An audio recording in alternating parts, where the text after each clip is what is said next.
Current అయితే వచ్చింది చూడండి. అసలు ఎంత విపరీతంగా అయితే చెట్లు వంగిపోతూ గాలి అయితే ఎంత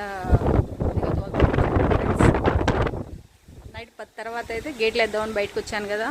గేట్లు వేద్దామని చూసేసరి గాలి విపరీతంగా వచ్చేసింది. అందుకనే మీకైతే చూయిద్దాము అని ఈ చిన్న వీడియో అయితే తీయడం జరుగుతుంది. తెలుసు కదా మీ అందరికీ, బాపట్ల డిస్టిక్ అని మాది, మల్లాయిపాలెం, బల్లిపురం మండలం. ఫ్రెండ్స్, మీ వైపు ఎలా ఉంది అనేది కామెంట్ చేయండి.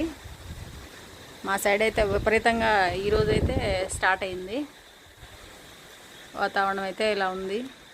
వర్షం అయితే పెద్దగా ఏం లేదు, కానీ గాలి అయితే మంచిగా ఏముందిలే, తుఫాన్ అంటున్నాం కదా, సేమ్ అలానే తోలుతూ ఉంది గాలి. చెట్లు అయితే వంగిపోతున్నాయి. ఫ్రెండ్స్ చూడండి ఒకసారి. కరెంట్ ఇప్పుడే వచ్చింది, అందుకే మీకు ఇంత లైటింగ్ అనిపిస్తుంది. పోయింది ఫ్రెండ్స్, కరెంట్ పోయింది. Okay, thank you friends.